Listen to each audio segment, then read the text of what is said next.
Students, now we can see about the next class of algae, that is Phaeophyceae. Phaeophyceae includes the brown algae. They are brown in color. Okay. And when we see the habitat of this algae, they are mainly marine organisms, that is they live in marine habitats, that is the seawater, and it can also be found in brackish water. Brackish water, already I told you, it is the water which has less concentration of salt than the seawater and more concentration of salt than the fresh water. Okay, so it is formed due to the mixing up of fresh water with that of the seawater. And in fresh water, we can see very rare species of brown algae. Very few number of brown algae can be seen in fresh water. Mainly they are found in marine water, and it can also be seen in brackish water. Okay, now when we see about the structure of this brown algae, they are simple branched filamentous forms. Okay, some of them are having simple branched filament like structures, and example we can say it is ectocarpus. It is having a simple body with a simple branched and filamentous structure is there. Or some are there, for example kelps. If you take kelps, it is having profusely branched structure. That means it forms huge plant body because of branching, and it can even reach a height of 100 meters. Okay, so kelp is a profusely branched huge plant body or huge algae which comes under the brown algae because it can even reach a height of 100 meters. Okay. Now when we see about the pigments present in them, it is having the chlorophyll pigment. See, all algae, whatever color it can be, even if it is a brown algae or red algae or whatever algae it is, all the algae are having the chlorophyll pigment because chlorophyll is the main pigment which is involved in photosynthesis. So all algae will have what? Chlorophyll pigment in them. So here the pigments present are chlorophyll A and C. In Chlorophyceae we have seen they are having the chlorophyll pigments A and B. In Phaeophyceae they are having the chlorophyll pigments A and C. In addition to this, they are also having other pigments like carotenoids and xanthophyll pigments. Okay, which pigments are also there? Carotenoids and xanthophylls are also there along with the chlorophyll A and C. Okay, so because of the presence of these pigments, it gives an olive green color to this brown algae. Even though we are saying it as brown algae, it is not exactly brown. It will be having various shades of brown. Okay, so it will be having the color ranging from olive green to different shades of brown. Okay, so the color will be varying from olive green color. So even olive green color is shown, and it varies to different shades of brown. Okay, various shades of brown is also present in the brown algae. Now how this color is varying in this algae? It is due to the amount of xanthophyll pigment called fucoxanthin present in them. So fucoxanthin is one of the xanthophyll pigment. That is, xanthophyll normally gives, that is fucoxanthin normally gives brown color. Carotenoids will be giving yellow to orange color. Okay, chlorophyll will be giving green color. Due to the presence of different fucoxanthin, different amount of xanthophyll pigment, that is fucoxanthin present in them, it will be giving the different shades of color. That is, it ranges from olive green to different shades of brown. Okay, I hope you are able to follow this. Different shades of brown are due to the amount of fucoxanthin which is present in the plant body. Okay. Now, when we see about the food which is stored in this plant, the food is a complex carbohydrate which is produced by the plant, and it is stored in the form of laminarin and mannitol.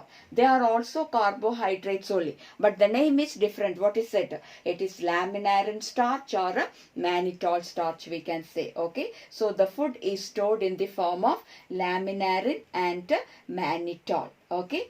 Now, when we see about the cell is formed of cellulosic wall. Okay, so the cell wall is formed of what? Cellulose. In chlorophyce we have seen inner layer of cellulose, outer layer of pectose, isn't it? Here it is formed of cellulose, and outside it is covered by a gelatinous coating formed of algin.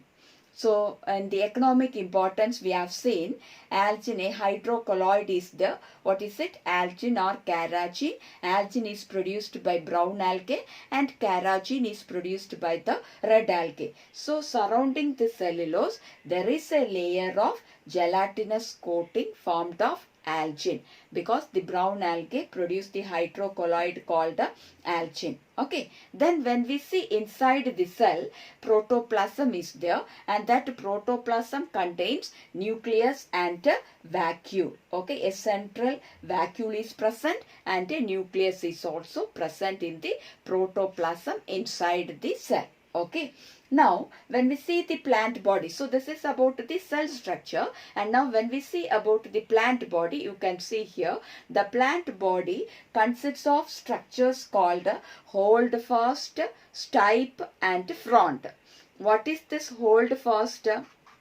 This holdfast is the structure by which the algae attaches to any substratum. Okay, the algae attaches to any substratum. What is substratum? It is an object. It can be a rock or to the soil surface or a log of wood, whatever it can be. Substratum is the object to which the algae attaches. Okay, so it will be, the algae will be attaching to the substratum by a structure called the holdfast. Okay, then it is having a stalk-like structure called the stipe. What is it? It is the stalk-like structure called the stipe. Stalk here means in higher plants we say it as a stem, isn't it? But here the plant body is not well differentiated into a stem. So here we can say it as stipe.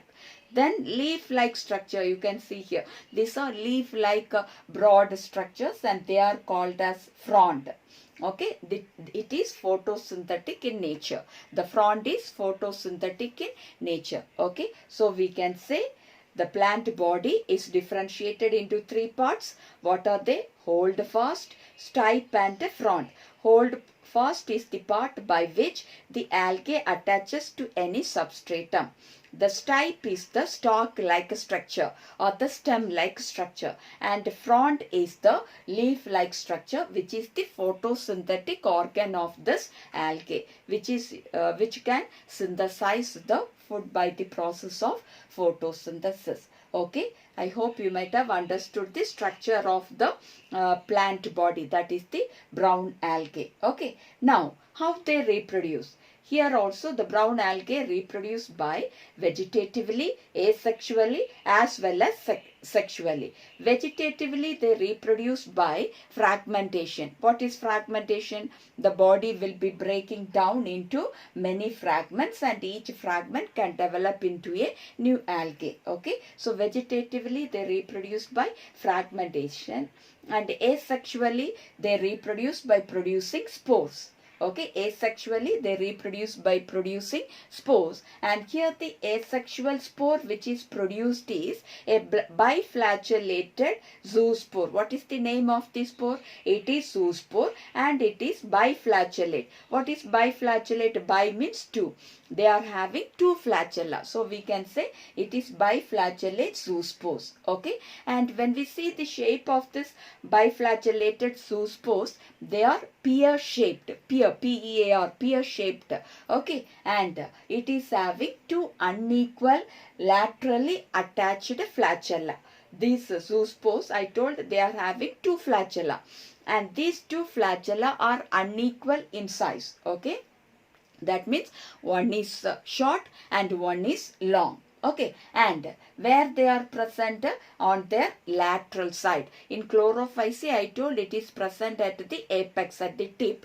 But here in the zoospores, the flagella is present on the lateral sides. Okay, so that is how they reproduce asexually. How? By producing biflagellated zoospores. Okay, then sexually they reproduce by producing the gametes, and here also we can say they follow isogamous, anisogamous or oogamous. Isogamous, fusion of two similar kind of gametes. Anisogamous means fusion of two different sized gametes, and oogamous means entirely different gametes will be fusing.